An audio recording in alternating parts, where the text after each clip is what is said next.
Hello, everybody. Welcome to the Art Fight Podcast. It's Thursday. It's the 30th of July. The month is almost over. I'm here with Brian Siskind. We're here in beautiful Nashville. It's a sunny day today. You know, Brian, many times on the Art Fight Podcast, we talk about putting art in fighting. How a combat athlete might put art in their fighting. But today we're talking to the man, maybe more than any other, who puts fighting in art. Chris Rini, thank you for coming back to the show. Your second episode with us. Thanks for having me, guys. It's really nice to be here.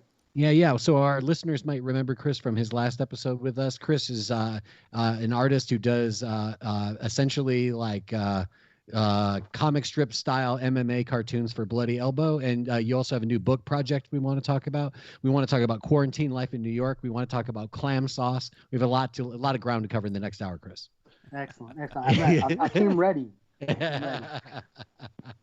Well, what's been going on with you since the last time we talked? We've been kind of getting into a little bit of this while we're sitting here, but I guess really quick, just to get it out of the way. I mean, it'd be fun if we never talked about quarantine or we never talked about COVID, but it's kind of the elephant in the room in our lives still to this day. So tell us a little bit about the fact, you're right there in the middle of New York. I mean, probably the craziest place to be during this time, in America. How have you guys been holding up? Well, it was rough. It was a really rough time. It was terrifying for a while. Mm-hmm. There's like Can you tell me where you're at there? I'm in Jackson Heights. Oh, okay. I live like a 10-minute walk from Elmhurst Hospital. Okay, yeah. The epicenter of the epicenter. Wow.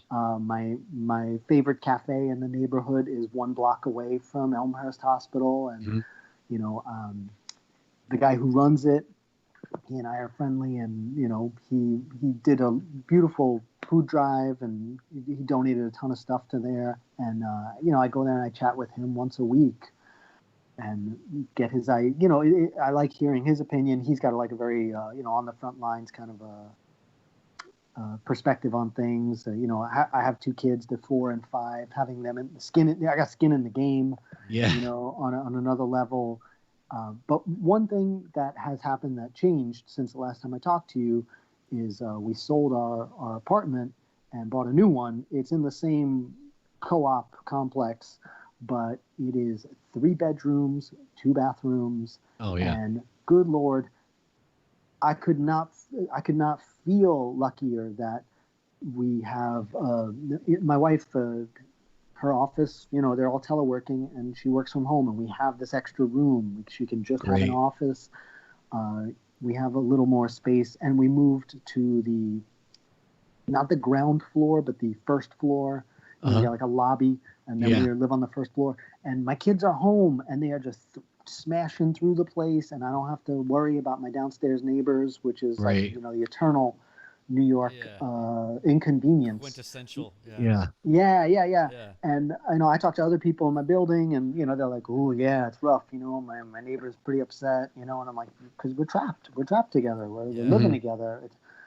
And I can't pick my friends. I can't see. For a long time I couldn't see them, and I've become friendly with other families that live in my complex. And now that the worst of it has come and gone, we all see each other in the courtyard, and we feel okay with our kids playing together every day. So, look, it's scary. It has been scary. I've seen people on the street who are dying. I've one memory that I'm gonna take with me forever of these guys helping their friend into a car and like looking at him and being like, oh, okay.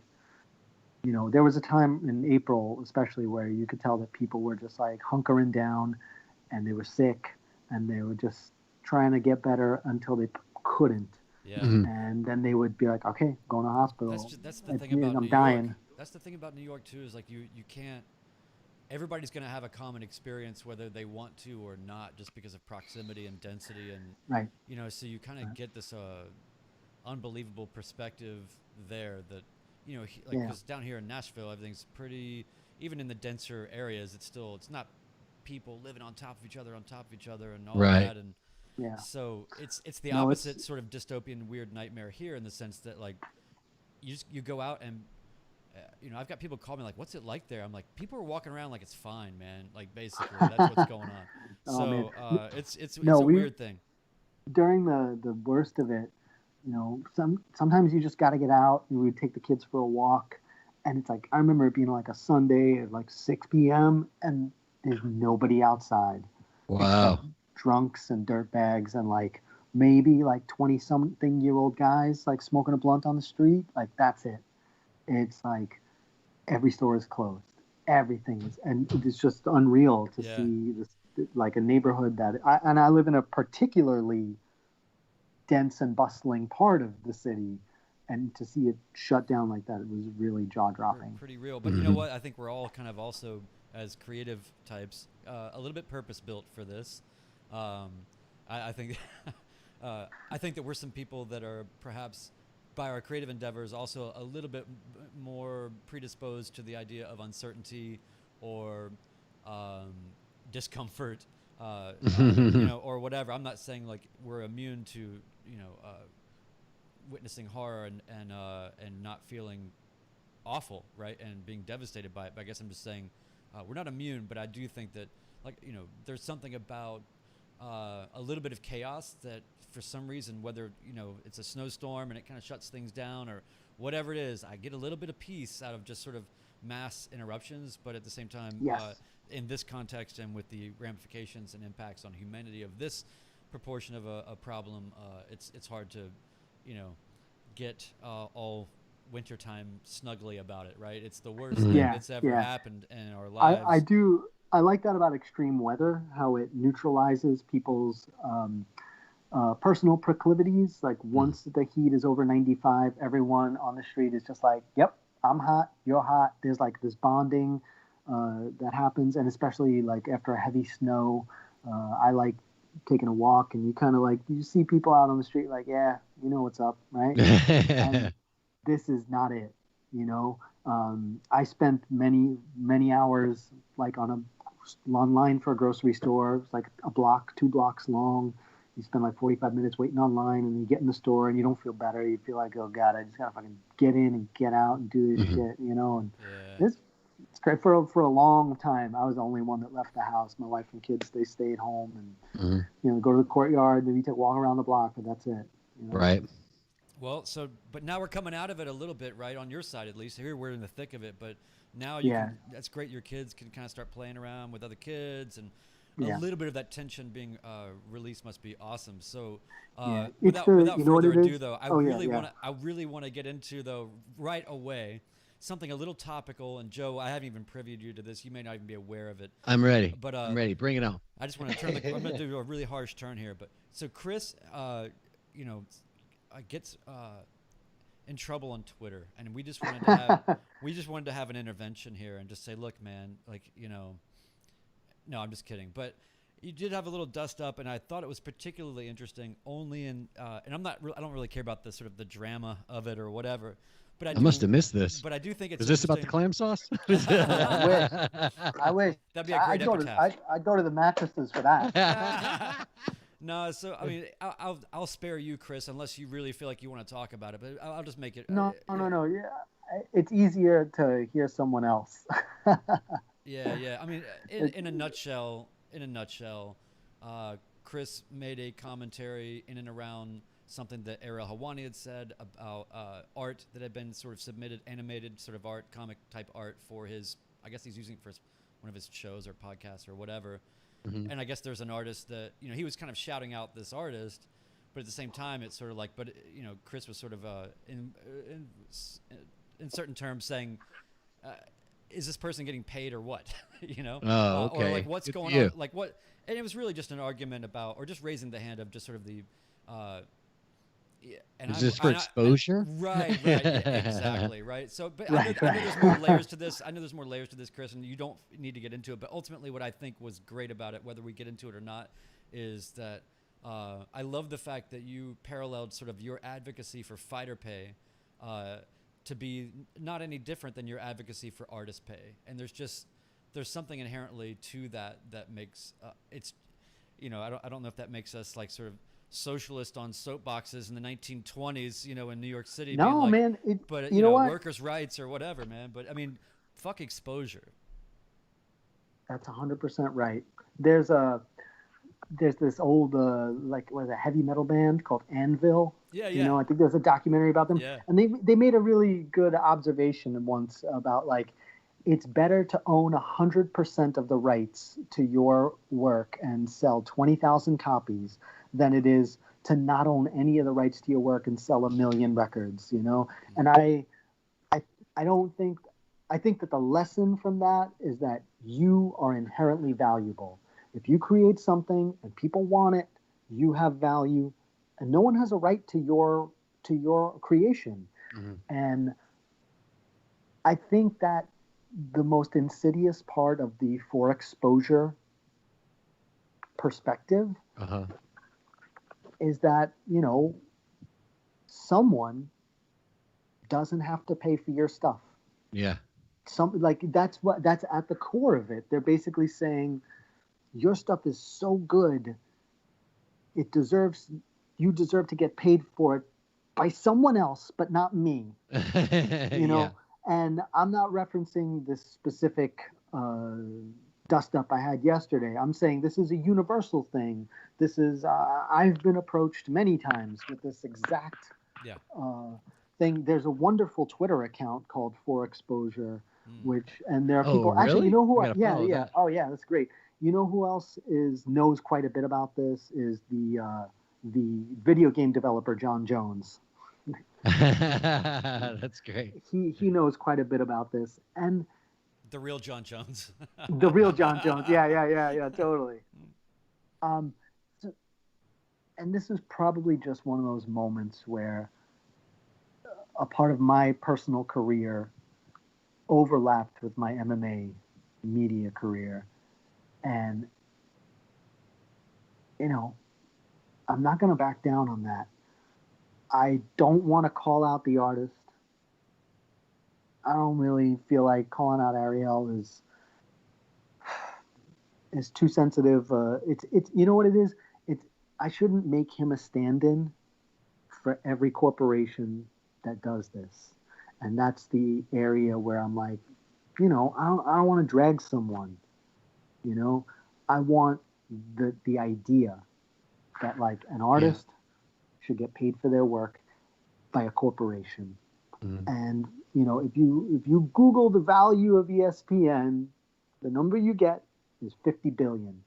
So that means even if it's off by a factor of 10, then a $5 billion company should be paying people for the things that it uses to broadcast to generate money. That's You're it. absolutely right. And you think that's all it comes down to. And I'm not, you know, somebody actually on Twitter right before I got on here was like, "Yo, man, why are you backing down?" And it's like, no, I believe this. I don't care how many people feel like you got paid in the end. It could lead to something more. This is not. It's a principle thing. No, man. You have a job. You have a craft. You have a skill. Yeah. And it's sad to say, but it's like, you know, that Joker meme, you know, from you know, if you're good at something, never do it for free. You know, it's funny. I have a music video I'm having made as a gift for guys I used to play music with. That's cool. And this person offered to do it for free, and I was like, I can't. I cannot let you do that. And I was like, if you won't accept money, then let me send you some artwork. But I cannot. And it's funny that like he and I had this interaction like a week ago before this thing. Yeah. And it feels good to myself that I was like, you know, given the opportunity to receive services for free, I said no, you know. Yeah. So, you know, I'll ask you. You can prompt whatever direction you'd like to take it. I was just gonna say that I feel like the, you know, the argument is always like, well, you know, if this was something for Ariel's show or whatever, it's like, well, my show reaches all these people, therefore, you know, you're going to get seen by all these people, and that's why you should give me your artwork. To me, it's exactly the opposite. It's like, if this is going to be seen by that many people, that's even more money that you should be paying me. You know what I mean? Right. If I painted you a sign for your yard sale, that would be, you know, $40 or whatever, you know. Right. It's going to be a hell of a beautiful sign, by the way. Exactly. But do you want me to make a logo or do some kind of a screenshot for your MMA show that hundreds of thousands of people are logging into? Now, to be fair, they the artists piped up, and that's another reason. Like, I don't want to name people and I don't want to make it about them specifically because, it was the artist's idea to approach him to do this, and I'm like, all right, man, cool, do it. That's your thing. I don't. I think it's an unhealthy dynamic. And I think in the micro version, in the micro view, it makes perfect sense. The guy was like, I got an idea. I'm going to approach Ariel. I'm going to give him artwork. We're going to develop a relationship. It's going to grow. And it did. The only problem is that on a macro level, it sends the wrong message to developing young and emerging artists. Yeah. That what you need to do to get ahead is to donate money to $1 billion corporation. Donate your services. Yeah. And it's not about those guys. It's about the message it sends to people who are struggling. The message, it's almost like when you see, like, the saying, the exception proves the rule. You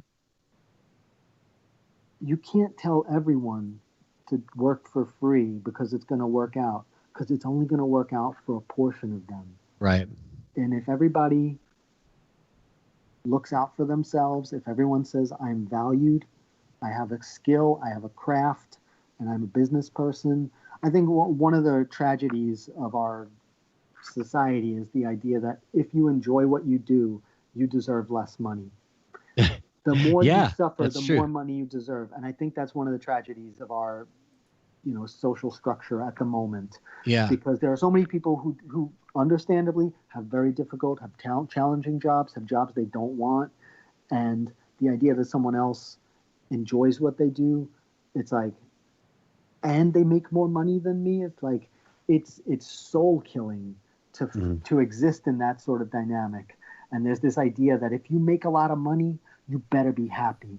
Yeah, or like that's an unhealthy. When the society also rewards people that do the things that are, it's less work that makes it into the universe, because ultimately people take jobs where it is lucrative, even though it's some sort of pushing paper kind of thing, or not creating work of art or creativity. Then that's going to actually stifle things that will never even be not cultivated, but it won't even happen in the first place because the culture is steered in a particular way. But I mean, I think that, we're not in a Medici kind of situation anymore, but Joe's pretty good at writing grants. Oh, I don't know about that. I don't know about that. Are you good at writing grants? I've had some luck with grants. I've had some luck with grants. Go ahead. Oh no, I was like, I always wanted to do a piece, do something about how MMA is the physical embodiment of postmodernism. Like the literal mashing of like styles and genres and time periods. Like it's like postmodernism played out like through the human body, like almost like performance art. Yeah. With repercussions. Yeah, exactly. Yeah, with unconscious submissions. I was going to say it's interesting that I've got in the back of my mind an idea of I was just talking to somebody about this the other day that it's not something I would really want to do on Zoom or anything, but I was thinking about the idea that I've got a couple of grants that are in the works right now, actually. And I was talking to somebody the other day, and I'm like, if I win this one grant, then at that point I'll have enough of a track record for my own belief in myself and my own sort of sense of what my bona fides are, that I feel like maybe at that point, if we could do it in person, I would do like a grant writing 101 kind of workshop or something like that, which I think would be cool. And at that point I would feel like I really do know something about this, and I really could share that knowledge with people in some kind of a workshop setting. But I've thought about this before, because you see all sorts of workshops about freelance writing and stuff, and I do a ton of writing. And the other day, I got an email from one of the newsletters that I'm on, and it was basically like, "Hey, our foundational freelance writing course is going to be open to anybody who signs up for it on Thursday. If you've never taken it before, you might want to check it out." And I thought, you know what? I've never, I assumed correctly that a lot of what they would be talking about would be stuff that I learned the hard way, back in 2007, but I thought, there'll still maybe be things I can learn. And there were, and I was really glad I took the time to just watch this video essentially. And one of the things I learned was this, which I thought was interesting. I always thought to myself, if I was going to teach a class about freelance writing, what would I say to people just trying to begin?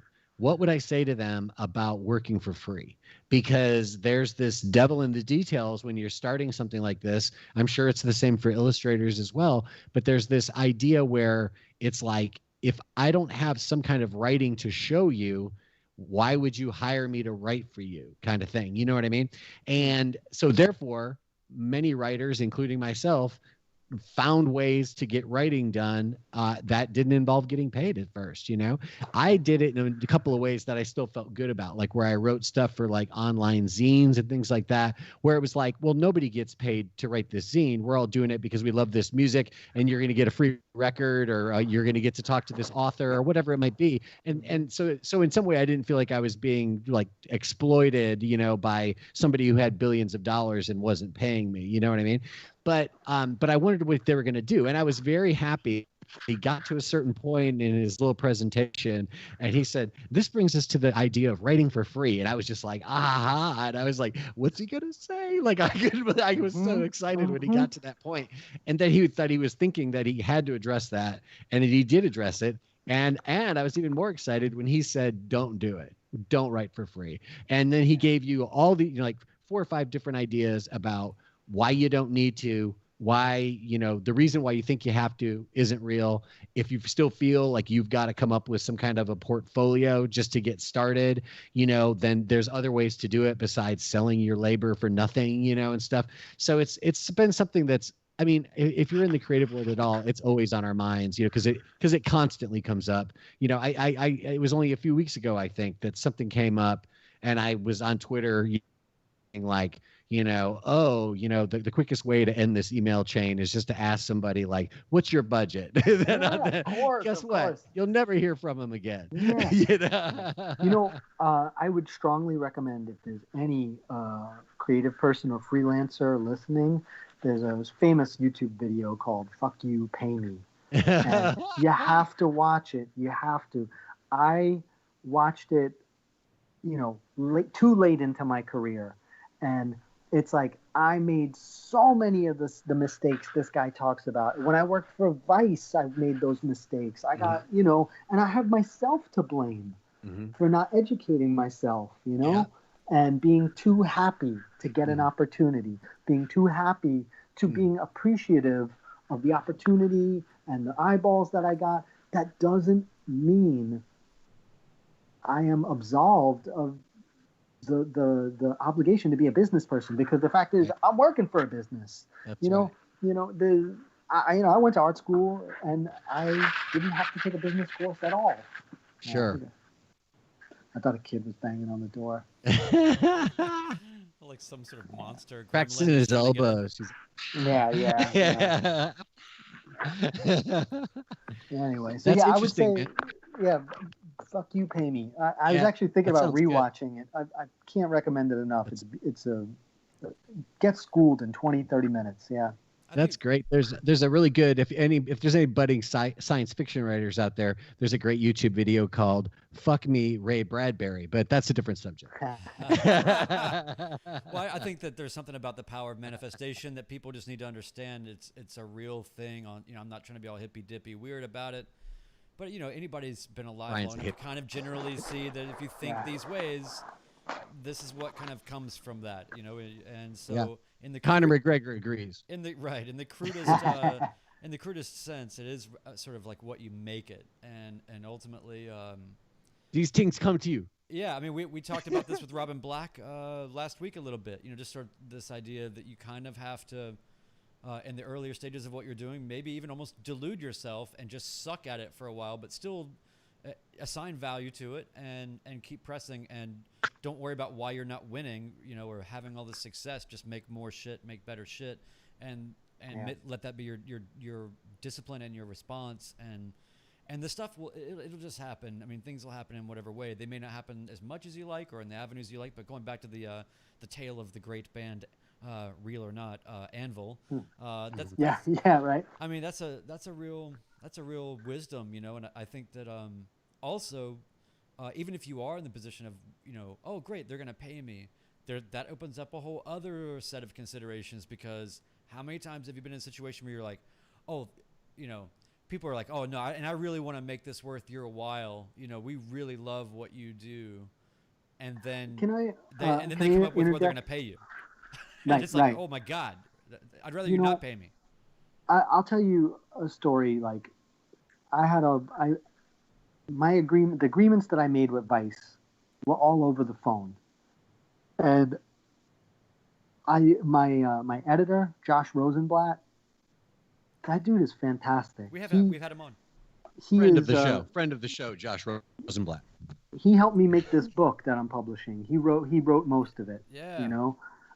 So cool you guys are working together. I can't wait. Oh yeah, I love him. I loved working with him. You know, but he's not Vice. He's not Gavin McInnes or whoever else was running it at the time. And it's like, you know, he and I had a fantastic working relationship. Right. But then when he got fired, you know, I had a new editor and we had nothing. And I had nothing on paper. And that I fucked myself. So I left. Had a couple kids. I finally, you know, kind of took a little break. Let's put it that way. And I came back, and I started, you know what we were saying about publishing for free, you know, one way or the other for anyone. I just started doing the cartoon, and I published it myself. That's and awesome. I tagged every editor and every writer that I knew, and within 3 weeks, I got hired with Vox, you know, over at Bloody Elbow. And I'm not going to say I was a dick, but I was super upfront about everything that I wanted. I was like, I want to own the rights to my artwork. I want to be able to produce merchandise based on anything that I make. And I want to be able to link from my articles to web stores of anything that I own. Mm-hmm. And I was like, I'm willing to work for what I would consider a modest sum of money, but I need all these things. Mm-hmm. And they said yes. And here's the thing about this, and this very much relates back to the confrontation I had yesterday. When you tell somebody, I'm valuable, they're going to treat you like you're valuable. Mm-hmm. And when you tell someone, I'll work for free, and then we'll see where it goes from there. You know, you've shown your belly. Mm-hmm. You know, and you know, I got burned pretty hard.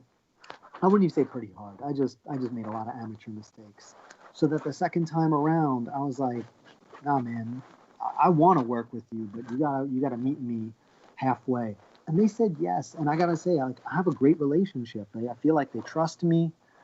And when you tell somebody that you're valuable, you know, they're going to treat you like you're valuable. Mm-hmm. You know, you have to, every artist, and it's hard. It's so hard for people to look the world in the eye and be like, I'm worth something, and you have to treat me accordingly. But the reality is, once you do that, you know, there's one of two things that are going to happen. A person is going to say, okay, fine, I will. And the other thing that could happen is they're going to say no. And then, boom, you don't work with them. Don't work with someone who tells you they're not going to respect you. Right. It's up to you. It's up to you as an artist to decide what respect means. And if the respect has a dollar sign, if respect is, you know, the way people speak to you, if respect is, you know, your title, like, it's up to you as a person, right, to decide what respect looks like. Right. Yeah. One thing that we always talk about, like with, you know, other freelance people I know, or even like creative, like artists and things I know who do a lot of commercial kind of work. One of the things we always talk about is like the three categories, which is like the money, the people, and the project. And it's like you're always trying to get all three. You're always trying to get great money, people you love to work with, and a project you just fucking can't wait to do. Yeah. But mostly what you end up having to settle for is 2 out of 3. If you can get great money and work with great people on a project, they just it makes you almost fall asleep. Hey, it's worth it because you're going to work with these great people and make some great money. Or if it's a great project and great money and this guy's an asshole, maybe just do it because it's killer. The bank's going to be happy. You're going to be happy as an artist, and you got to deal with this client who's a pain in the butt. Welcome to clients, by the way. So it's just always, if you can get 2 out of 3 of those things, I think you're really doing well for yourself. But all those things are about sort of the quality of your experience of doing it. If the work isn't enjoyable and engaging for you as an artist, if the people you're working with aren't a pleasure to be around, if the money, it just doesn't make any sense, those are all things that should have you considering, I'm bailing because there's something better to do. And like you said too, if you stand up and say, hey, I'm worth something, this is important, if this thing is important, then I'm important, and if I'm important, then it's valuable, and if it's valuable, then you need to pay for it in whatever way or respect it in whatever way. It's not like if you don't have that discussion and you don't stand up for yourself, that person who doesn't like that person who says, oh, fuck you, then they were going to say fuck you anyway. You know what I mean? You're just getting there quicker. Exactly. Exactly. It's really like, but there's probably even more value. Go ahead, please. I'm sorry. But I think a lot of times there's people who, depending, if you stand up for yourself, they might be like, oh, okay, well, actually the budget's $400, or whatever. But if you didn't do that, they might say, can you do it for $100? And if you say, sure, then you're doing it for $100, and that's on you, because that's the business part that you talked about. Right, sorry, I keep talking. No, that's okay. We're passionate people. Brian, show us some passion. What do you got to say? While you were talking, what I was just thinking about was no, it was actually related to what you were talking about. But what I was thinking about was just how it's such a weird Stockholm syndrome kind of problem that you have to sort of get past in your career in whatever avenue you're following. But even still, when I have a project that the last 2 projects that I've done, where I'm like, well, what are you gonna pay me to do this thing? And then they tell me, and I'm like, oh, well, all right then. That sounds great. Yeah. You almost feel bad when you not bad, but you realize how much you've been putting yourself through all this shit for so long to try to sort of get your psychology right about that sort of manifesting and being of value. And then when people just without any contest say, yes, we value what you do. We are choosing you to do this thing, and we're going to pay you very well or competitively for it in a way that you could find no fault or problem whatsoever. And ultimately, if you had any other problem, it would be what? Creative freedom? Well, you have that too. So what else? You know what I mean? You almost feel displaced or unmoored when that happens. What's going on? Yeah, exactly. Yeah. Maybe we all have that problem. I'm very grateful. Yeah. I'm very grateful. Want to be unmoored. It doesn't happen all the time, I'll tell you that. But yeah, so Chris, I want to turn the corner real quick, but we're going to we're going to do a little crumb of something from the chat here. We never ever look at the chat because I don't think people really use it. But somebody asked a question, and I'm not on Twitter.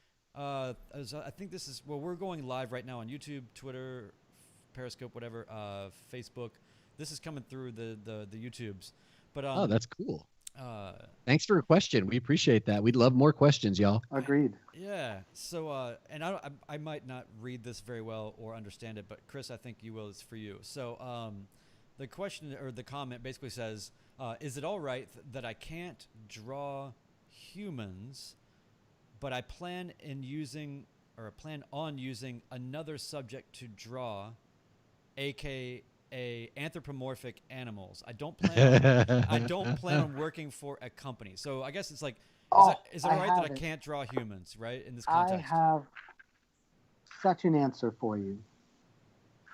So one of the projects that I'm working on once this book comes out, and in September, The Fine Art of Violence, Volume 1, coming out, Chris Rini Productions. Once that's done, I will be illustrating a graphic novel. And while my novel will be populated by humans, I've been doing a ton of research about great comics and what makes them great. There's a wonderful YouTube channel called Strip Panel Naked by Hassan. Oh man, this guy Hassan, I cannot remember his last name, forgive me. Anyway, he turned me on to this comic called Black Sad. One word, Blacksad. It is a noir series of stories following an anthropomorphic panther who is a Humphrey Bogart type character, private investigator, detective. It's mind blowing how beautiful it is. It's drawn and watercolored. The head artist is a former Disney animator. He was the lead artist for the villain, the tiger or the leopard in the Tarzan movie. It's beautiful. I was so blown away by it that I bought a copy for the author who's writing the graphic novel that I'm illustrating. I was like, buddy, I'm sending this to your house. You're gonna get it. This is it. This is the tone. Before that,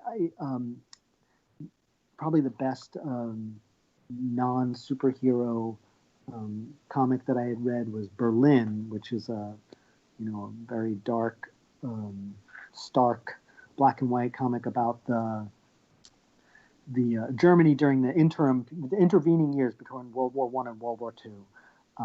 But this is just like storytelling on another level. The way you could flip through this book and only look at the pictures and discern the story, and then you can read it with the text and see how there are like two different stories happening at the same time. It's just stunning stuff. Black Sad. It is all anthropomorphic, humanoid bodies, animal heads, and occasionally their animal attributes factor into their humanoid body attributes. That's cool. I would say you can do anything if you are if you can make your vision come to life. You don't have to play by anyone's rules. There's another woman. She's a Chinese artist. Her name is Cheryl, and I believe her Twitter handle is Sketch, like CY Sketch. And I am just in love with her work. She does zero people. She's a background artist, and she occasionally puts cute little bunnies, humanoid bunnies and hamsters into her pieces. Her backgrounds, her interiors are just these rich worlds that are transformative. They're just jam-packed with ideas and details, yet they're simultaneously really warm and inviting. So my answer is yes, you can do it. You can do it, and you should do it. And if you had any more questions, I'd be happy to answer. Cool. Yeah, that's the only one we have hanging out right now. So, but it's cool though. It is true though. Like we never ask for feedback or questions or anything. We're just like hanging out with people that we don't know how to do this. Yeah. but if you did notice, Chris, you are episode number 99, which I think is pretty cool. It's kind of That's symmetrical. A good number. And yeah, it's a good number. We're not quite sure what's happening for episode 100, which is next week, but we have some ideas. And And if we can pull it off, I think it'll be worthy of 100. We've been sort of talking about how Joe and I were just talking the other day about how it's like we've actually been doing this for a long time now. It's you have. I've been following you guys for a long time. It's really, somebody told me that you got to do a podcast for a year before you can even figure out if you should be doing a podcast. Yeah. I think it's funny. Oh, good, Brian. I was just gonna say that's true and agree, and then I was gonna defer to you, Joe.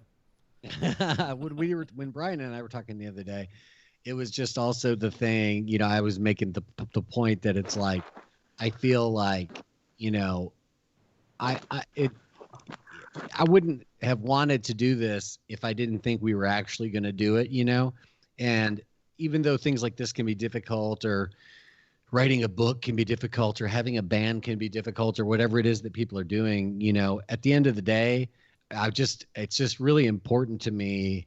Though the 100 number to me is important. The 99 number has to be there before that. But like, having done this as long as we have is just intrinsically important, just in the sense that it's like, I would have felt like I wouldn't have felt good about myself if we started this new podcast and then, 8 episodes later, we're like, nah, it just kind of fell apart. You know what I mean? Yeah, because that's what all the podcasts do. That's what happened to all the bloggers back in the day too. That's what happened to all the novelists. You know what I mean? And all these people who are going to do this thing or that like thing. It is. Yeah, and I feel like a couple white guys with a podcast, man. Like, the bar is high, man. You can't be phoning it in.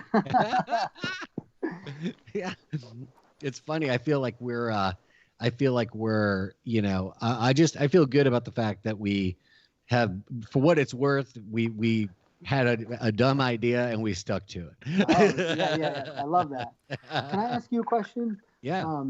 Is it, because unfortunately I'm gonna have to wrap it in about 10 minutes. Okay. Is it possible for you to share imagery on the podcast, since you're on these video platforms? That's you, Brian.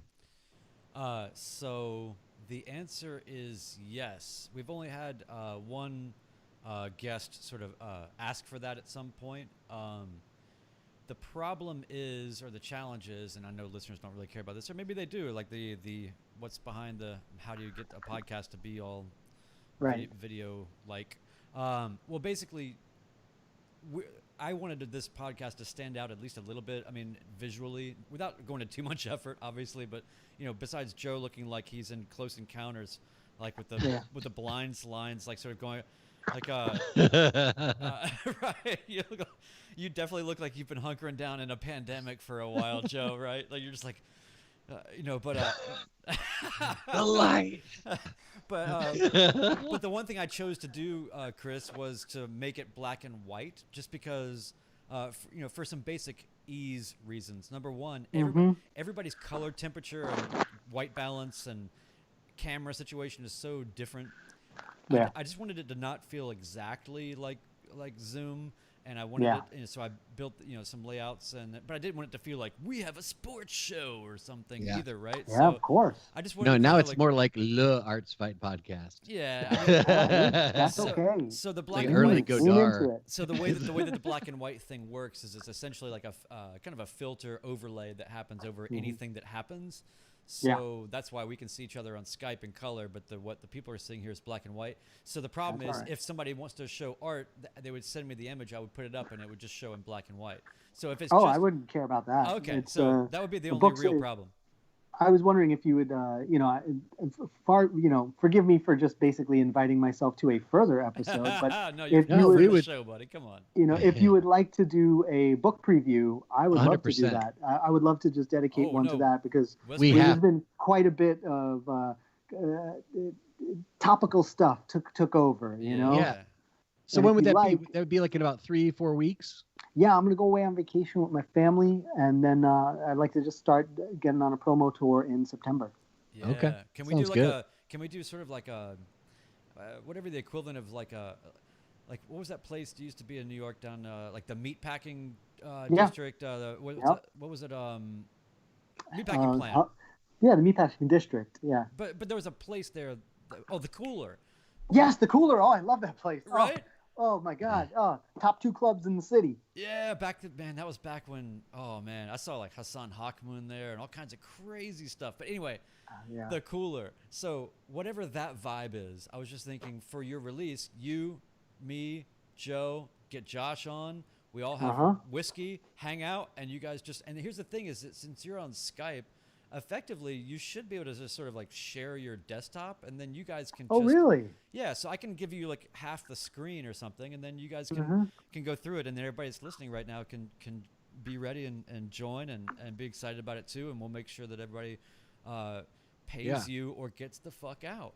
Yeah, right. Hey, that's how it goes. Everybody gets some shrooms. And you know what? I'll tell you one thing. One thing I do though, if people believe in my work, I try to do something for them. So everyone who has been a patron on my Patreon page, yeah, they're getting a free copy of the book already. They're, you know, I've got like a digital copy, and they're just going to get that in an email. I don't believe that, like, you know, you should wring every dollar out of people. I think that a lot of what I have to say has to do with institutions and individuals and the power dynamic between them. Mm-hmm. This is where I have issues. Mm-hmm. I got issues, baby. Well, speaking of your Patreon, why don't you said you only had a few minutes left. Why don't we go ahead and let people know where to find you, where to find your work, and how they can follow along with your journey in these last few weeks before the book comes out? Okay. My Patreon, patreon.com/Chris Rini. I'm on Twitter every day at Rini MMA, RINIMMA.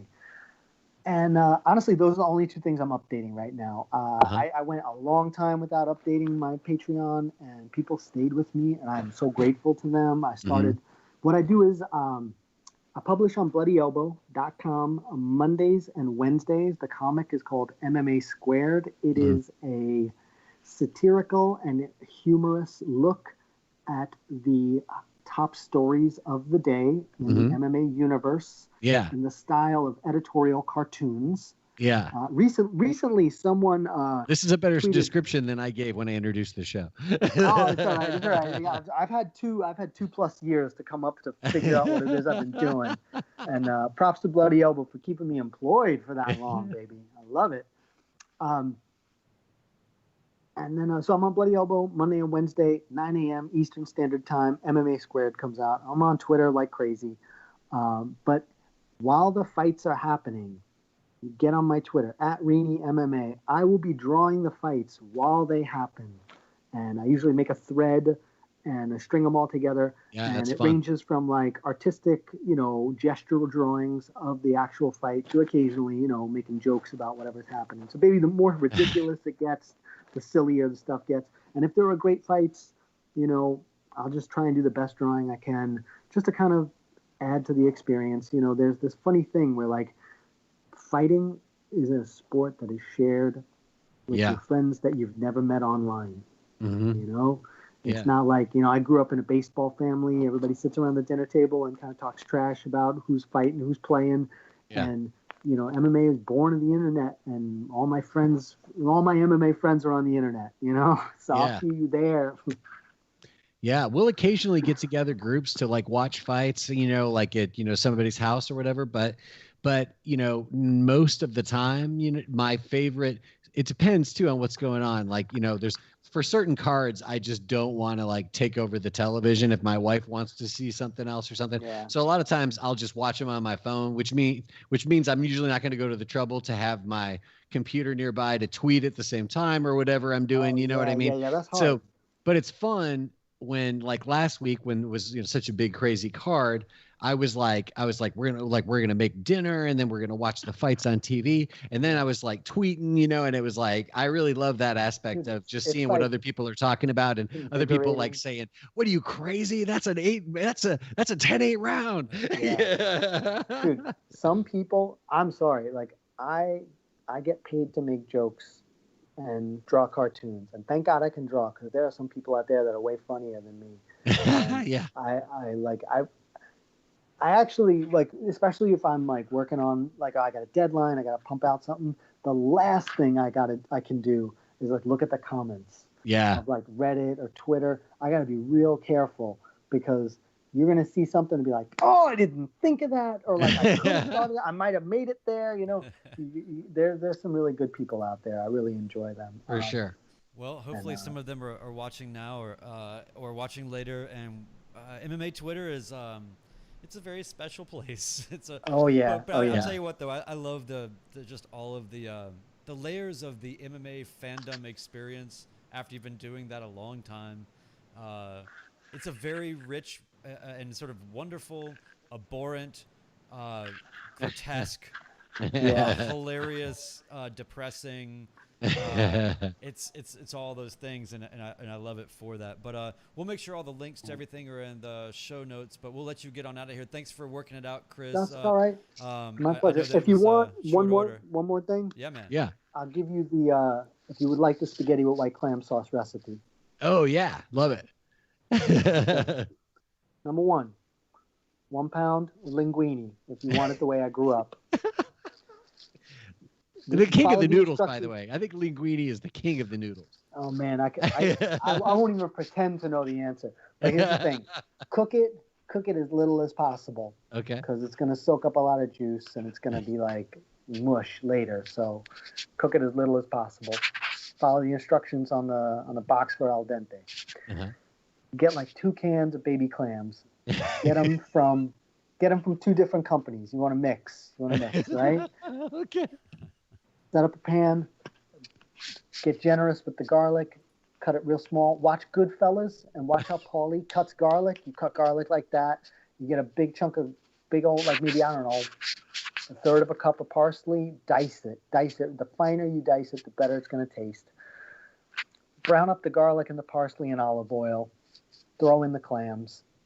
And then in a separate pan, if you really want it to taste good, you go to a fish market, get a dozen real clams. A little bit of water. Heat those up until they start to open, and then toss them in with the cans of clams. That's it. It's the simplest fucking food out there. It'll make you feel so good. And then you only garnish crushed red pepper flakes. Okay. And then just toss it with the noodles, and it's lunchtime. That's it. I eat that for like 2-3 days. All right. So we've gotten everything from anthropomorphic drawing to how to make sure you get paid to you can combine real clams with the canned clams. Mama Rini is spaghetti different kinds. It's the combo. Yeah. That's it. You gotta have it playing against each other a little bit. Yeah. Well, hey man, thanks a lot. We'll have you hang on for a second after we turn off the internet switch here. But thanks everybody for listening, and please make sure that you follow Chris. All the information is in the show notes, and you have no reason not to go find him. And it is always a pleasure, man. I really, really appreciate it. Joe, I see you every week, and I'm damn glad I do. Here I am. All right. Well, thank you for having me, guys. It's been a pleasure. You got it. All right, I'm gonna turn off the internet machine, and then we'll hang out here and talk shit about people or whatever, and then we'll be done. You got it. Okay. Hey man, thanks everybody for listening. We appreciate you very much, and thanks for the questions in the chat. We won't see you next week. See you next week for episode 100, everybody. Good Lord. All right. Episode 100. We're doing it. All right. Peace out.